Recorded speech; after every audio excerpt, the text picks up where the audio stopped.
Hi guys, welcome to Adhistri channel.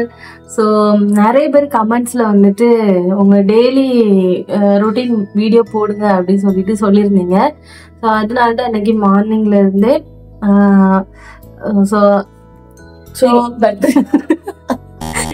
ஆதிஸ்டிக்கும் எங்களுக்கும் உள்ள day by routine வந்துட்டு நம்ம இந்த வீடியோல பார்க்கலாம். வாங்க வீடியோக்குள்ள போலாம். ஸோ ஃபர்ஸ்ட் வந்துட்டு இப்போ நம்ம மார்னிங்லேயே காலத்தே நம்ம தெரியும் நம்ம பம்மிங் மெத்தட்ல தான் வந்து ஃபீட் பண்ணுறோம் அப்படின்னு சொல்லிட்டு. ஸோ ஆல்ரெடி நான் காலத்தே எடுத்து வச்சிருந்தது நம்ம இப்போ ஃபீட் பண்ணிட்டு இருக்காங்க. அதுக்கப்புறம் இவங்க ஃபீட் பண்ணி முடிச்சதுக்கப்புறம் அவங்க தூங்க வைக்கும்போது தான் மறுபடியும் நான் வந்துட்டு பிரஸ்ட் மில்க் எடுத்து வச்சிருப்பேன். ஸோ இப்போ அவங்க குடிக்கட்டும். இதுக்கப்புறம் போயிட்டு நம்ம 7 மணி வெயில்ல போயிட்டு அதிர்ஷ்டியே சன் பாத் எடுக்க வைக்கணும். ஸோ பார்ப்போம், ஏன்னா இன்னைக்கு கிளைமேட் வேற கொஞ்சம் சரியில்லாம இருக்குது. செக் பண்ணி பார்த்துட்டு அப்புறம் பார்க்கலாம். ஹாய் தங்கம், குட் மார்னிங் சொல்லல. குட் மார்னிங் சொல்லு. Good morning. குட் மார்னிங் சொல்லுங்க. Good morning. நைட்டு ஃபுல்லா தூங்கவே இல்லை, ஆனாலும் ஃப்ரெஷ்ஷா இருக்கு. கண்ணே உருட்டிக்கிட்டு ஒரு டப்பா உள்ள இறங்கி இருக்குல்ல. ஹாய் சொல்லிட்டா. அதான் ஒரு டப்பா உள்ள இறங்கி இருக்குல்ல, அதான் ரொம்ப குஷி. ஏன்னா நைட்டு ஃபுல்லா தூங்கவே இல்லை, நாங்க யாருமே தூங்கல. ஆதிஸ்ரீ தூங்கி முழிச்சதும் நம்ம 7 மணி வெயில்ல காமிக்கிறது உண்டு. வாங்க காமிக்கிறோம்.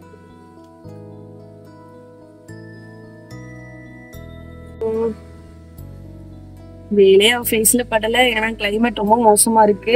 கிளைமேட் சரியில்லை, ஸோ அதனால நம்ம இப்போ வந்து வெயில காட்ட முடியாது. ஏன்னா நல்ல காத்து அடிக்குது, அது மட்டும் இல்லாம பனியும் பயங்கரமா இருக்குது. ஸோ இந்த டைம் வந்துட்டு பிள்ளைங்களை வெயில கொண்டு வர்றது நல்லது இல்லை. ஸோ வெயில் அடிக்குது இருந்தாலும் வேணாம், ஏன்னா ஜுரம் ஏதாவது வந்துடக்கூடாதுல்ல, பிஞ்சு உடம்பு தாங்காது. ஸோ ஈவினிங் டைம் பார்க்கலாம். ஸோ அடுத்த ரொட்டீன் பார்ப்போம். இப்ப ஆதிஸ்ரீ நல்லா தூங்கிட்டு இருக்காங்க. ஸோ இந்த டைம் தான் நம்ம பிரஸ்ட் மில்க் எடுத்து வைக்கணும். ஏன்னா நம்ம வந்துட்டு பம்மிங் மெத்தட் தான் யூஸ் பண்றோம், அது எல்லாத்துக்கும் தெரியும். ஸோ அதனால இந்த மாதிரி பிள்ளைங்க தூங்க டைம் தான் நம்ம எடுத்து வைக்கணும். அதுதான் நல்லதும் கூட. ஏன்னா அவங்க டக்குன்னு அழுது எந்திரிச்சா கூட நம்ம கொடுக்கறதுக்கு ஈஸியா இருக்கும். ஸோ ஸ்டோர் பண்றது அதெல்லாம் நான் இப்ப சொல்றேன், நீங்க அதை நோட் பண்ணிக்கோங்க.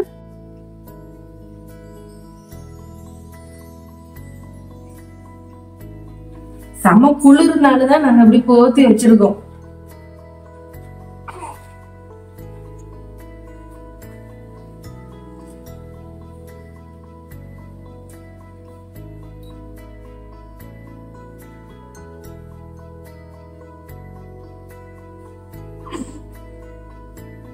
அவங்க நல்லா தூங்கட்டும், அதுக்கு முன்னாடி நம்ம பிரஸ்ட் மில்க் எடுத்து வச்சுட்டு வந்துடலாம்.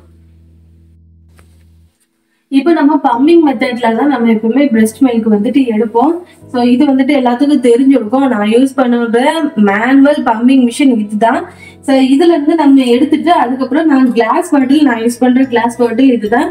எப்பவுமே கிளீனா நம்ம வச்சுப்போம், ஏன்னா வந்து இதுலதான் ஸ்டோர் பண்றது. ஸோ எவ்வளவு முடியுமோ அவ்வளவு தூரத்துக்கு கிளீனா வச்சுப்போம். கிளீன் பண்ணி அதை வந்துட்டு ஸ்டெரிலைஸ் பண்ணி தான் வச்சிருப்போம். ஸோ இந்த இடத்துல வந்துட்டு இந்த டைம் நான் கமத்தி வச்சிருப்பேன். வேணும்னா பிரஸ்ட் மில்க் வந்துட்டு இதுல இருந்து எடுத்து இதுல ஸ்டோர் பண்ணி கொஞ்ச நேரம் வச்சுட்டு அதுக்கப்புறம் தான் பாப்பாவுக்கு நம்ம ஃபீட் பண்ணுவோம். கமெண்ட்ஸில் ஒருத்தங்க பம்பிங் எப்போ பண்ணுவீங்க, எவ்வளோ மில்க் எடுக்கணும்னு ஒரு வீடியோ போடுங்க சிஸ் அப்படின்னு சொல்லிட்டு அதை பற்றி டவுட்டில் கேட்டிருக்காங்க. ஸோ எப்போம்லாம் எடுப்போம் அப்படின்னா, பிள்ளைங்களை ஃபஸ்ட்டு ஃபீட் பண்ணி அவங்கள தூங்க வச்சு ஒரு 1/2 அன் ஹவர் ஆகுமா, அந்த 1/2 அன் ஹவருக்கு அப்புறம் வந்துட்டு எடுத்து வைப்போம். இப்போ நம்ம சில பிள்ளைங்க வந்து 1 ஹவரில் தூங்கி எந்திப்பாங்க, சில பிள்ளைங்க வந்து 2 ஹவர்ஸில் தூங்கி எந்திப்பாங்க. ஸோ இடப்பட்ட டைம் அந்த 1/2 அன் ஹவருக்குள்ளே நம்ம எடுத்து வச்சா, ஏன்னா அவங்க இது முழிக்கும் போது அது கரெக்டாக இருக்கும். 4 ஹவர்ஸ் கிட்ட வந்துட்டு நீங்கள் அதை ஸ்டோர் பண்ணி வைக்கலாம். கிளாஸ் பாட்டிலில் ஸ்டோர் பண்ணி வைங்க. எவ்வளவு எம்எல் ஸ்டோர் பண்ணணும். ஸோ இது வந்துட்டு நான் எப்படி கண்டுபிடிச்சேன் அப்படின்னா, இப்போது நல்ல பிள்ளைங்க தூங்கி எந்திரிச்சாங்கன்னு நினச்சிக்கோங்க. ஒரு 2 ஹவர்ஸ் இல்லாட்டி 3 ஹவர்ஸ் இல்லாட்டி 4 ஹவர்ஸ்க்குள்ளே நல்லா தூங்கி எந்திப்பாங்க. அந்த டைம் வந்துட்டு அவங்களுக்கு பயங்கரமாக பசிக்கும். ஸோ அந்த டைம் நீங்கள் ஒரு 100 ml பாட்டிலில் ஃபுல்லாக பிரஸ்ட் மில்க் எடுத்துகிட்டு அவங்களுக்கு ஃபீட் பண்ணிங்கன்னா அவங்க நல்லா போதும்னு நல்லா பசியில் இருக்கும்போது நல்லா குடிச்சிட்டு மிச்சம் வச்சுருப்பாங்க. ஸோ அதை வந்து நீங்கள் அந்த கணக்கை கணக்கை வந்துட்டு நீங்கள் எடுக்கலாம். அதுவே நீங்கள் கண்டினியூ பண்ணலாம். ஏன்னா இந்த மந்த்துக்கு இவ்வளோதான் வந்து பிள்ளைங்க ஃபீட் எடுத்துப்பாங்க அப்படின்னு சொல்லிட்டு நம்ம கன்ஃபார்மாக சொல்ல முடியாது. ஏன்னா ஒவ்வொரு பிள்ளைங்களும் ஒவ்வொரு மாதிரி ஃபீட் எடுத்துப்பாங்க. அளவுகள் வந்துட்டு மாறிக்கிட்டே இருக்கும். அதனால கன்ஃபார்மாக நம்ம வந்துட்டு இந்த அளவு தான் அப்படின்னு சொல்லிட்டு நம்ம சொல்ல முடியாது. நீங்கள் உங்கள் பிள்ளைங்களுக்கு எப்படி நல்லா தூங்கி எந்திப்பாங்களோ அந்த டைம் வந்துட்டு நீங்கள் பிரெஸ்ட் மில்க்கு வந்து ஃபுல்லாக வச்சு நீங்கள் கொடுங்க. ஸோ அந்த டைம் அதை நீங்கள் கணக்கு பண்ணிக்கலாம்.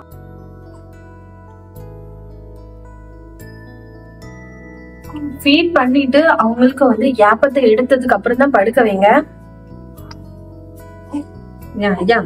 கையில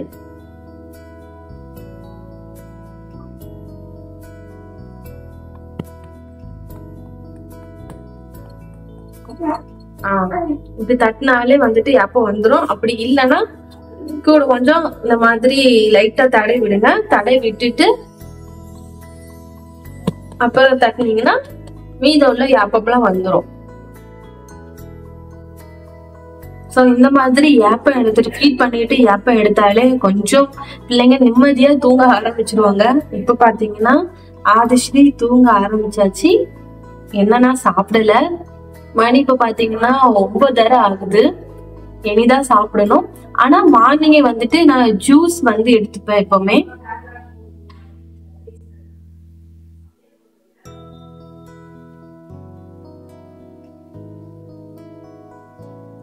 இனி இவங்களை தூங்க வச்சுக்கிட்டு தான் நம்ம போயிட்டு சாப்பிட மாதிரி இருக்கும். ஸோ அதனால இப்ப தூங்க வச்சுக்கிட்டு நான் போவோம். ஏன்னா என் தங்கச்சி இப்ப சாப்பிட போயிருக்காங்க.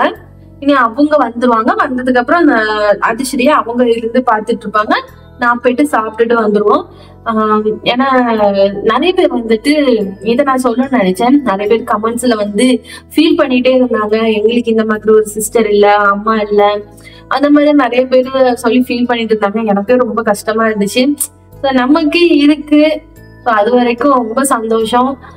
ஏன்னா ஒரு நாள் அதிஸ்ரீ பக்கத்துல இல்லாம இருக்க மாட்டோம். ஒரு நாள் கூட அதிஸ்ரீ ஒரு நிமிஷம் கூட தனியா இருந்ததே கிடையாது. எந்த டைமும் அவங்க தூங்கிட்டு இருந்தாலும் அவங்க பக்கத்துல ஆளு யாராவது ஒருத்தர் வந்துட்டு இருந்துகிட்டே இருப்போம். ஒரு ஆள்கிட்ட சொல்லிட்டே போவோம், நீ பாத்துக்க, நான் இப்ப போயிட்டு வரேன், நீ பாத்துக்க, நீ இப்ப போயிட்டு அப்படி சொல்லிட்டு அவங்கவுங்க வேலையை பார்க்கும்போது ஒரு ஆள் வந்துட்டு பக்கத்துலயே இருப்பாங்க. இப்போ ஆதிஸ்ரீ நல்லா தூங்க ஆரம்பிச்சிட்டாங்க. அவங்க நிம்மதியாக தூங்கட்டும். ஸோ பிரெஸ்ட் ஃபீட் பண்ணுறவங்களுக்கு இந்த பிரச்சனையே இல்லை. ஆனால் பம்பிங் மெத்தட் யூஸ் பண்ணுறவங்களுக்கும் அந்த பாட்டில் ஃபீட் பண்ணுறவங்களுக்கு தான் இந்த விஷயமே இருக்குது.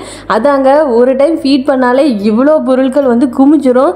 இது எல்லாத்தையும் வந்து அப்பப்போ வாஷ் பண்ணாதான் வந்து நமக்கும் சேஃபு, அது பிள்ளைங்களுக்கு ரொம்ப ரொம்ப சேஃபு. ஸோ அதனால் அப்பப்போ இதை க்ளீன் பண்ணிடணும்.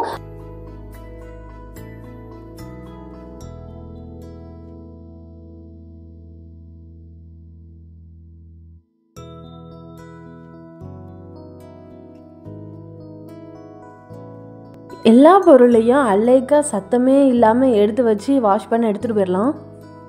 ஆதிஸ்ரீ தூங்கி 1 hour ஆச்சு. இப்பதான் நான் சாப்பிட்டுட்டு வேற வந்தேன். இப்ப நிறைய பாட்டில்ஸ் எல்லாம் இருக்கு. ஸோ இதை எல்லாத்தையும் நம்ம இனிமே வாஷ் பண்ணணும். ஸோ அதுக்கு முன்னாடி பாட்டில்ல ஃபீட் நம்ம பிரெஸ்ட் மில்க் எடுத்து வச்சிருந்தோம். ஸோ ஸ்டோர் பண்ணி வச்சிருந்ததை வேற ஒரு ஃபீடிங் பாட்டில்ல டிரான்ஸ்ஃபர் பண்ணி வச்சாச்சு.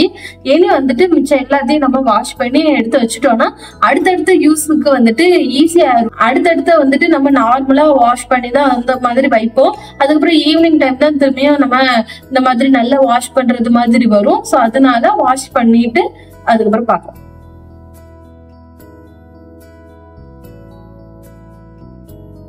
இந்த மாதிரி லிக்விட் கொடுத்து மார்னிங் அண்ட் ஈவினிங் டைம் ஃபுல்லாகவே வந்து வாஷ் பண்ணிடணும். ஒவ்வொரு டைமும் ஃபீட் பண்ணிக்கிட்டு நம்மளால் வாஷ் பண்ண முடியாது. அதை லைட்டாக நம்ம அலசி மட்டும் தான் வைக்க முடியும்.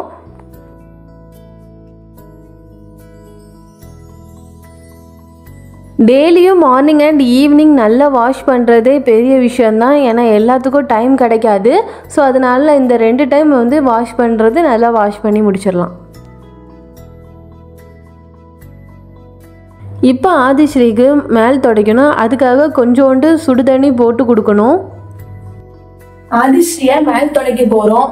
மேல் துடைக்கிறதுக்கு வெண்ணி போட்டிருக்கு, அப்புறம் டைப்பர், அப்புறம் பவுடர், அப்புறம் ரேஷஸ் க்ரீமு, அதுக்கப்புறம் ட்ராப்ஸ் எடுத்து வச்சிருக்கு.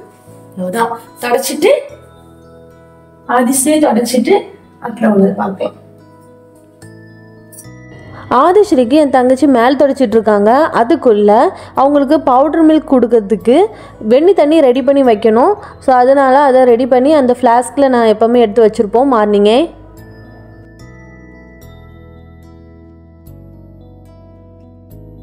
தங்கம் சந்தோஷம், தங்கம் ஃப்ரெஷ் ஆயாச்சாங்க, ஃப்ரெஷ் ஆயாச்சாங்க பாரு. ஆதிஸ்ரீக்கு மேல் தொடச்சி ட்ரெஸ்ஸு டைப்பர் எல்லாம் சேஞ்ச் பண்ணியாச்சு. இப்போ ஃபீட் பண்ணிடலாம். இங்கே ரொம்ப நேரம் ஆச்சு, அதனால் இப்போ ஃபீட் பண்ணிட்டு தான் அடுத்த மருந்து கொடுக்கணும். கொஞ்சம் ஃபீட் பண்ணி கொஞ்ச நேரம் கழிச்சு கொடுத்தா போதும்.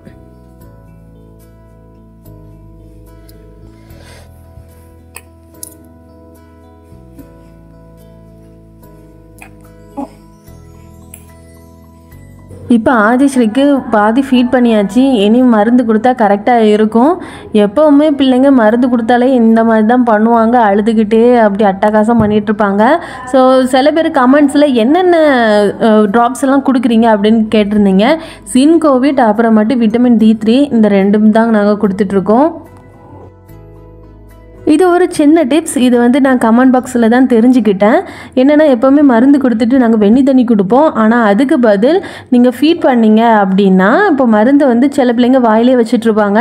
ஸோ இப்போ நம்ம ஃபீட் பண்ணும்போது அதோட சேர்த்தே வந்துட்டு மருந்தையும் குடிச்சிருவாங்க. பார்த்துக்கோங்க, மருந்து கொடுக்கறதுக்கு படாத பாடுபட வேண்டியதாக இருக்கு. உச்சி பொடி வச்சுட்டு அவளை தூங்க கிடத்திடுவோம். இவ்வளோ நேரம் ஃபீட் பண்ணதுக்கப்புறம் இப்போ தூங்கியாச்சு. யாப்பம் எடுத்ததுக்கப்புறம் தூங்க வைங்க எப்போவுமே.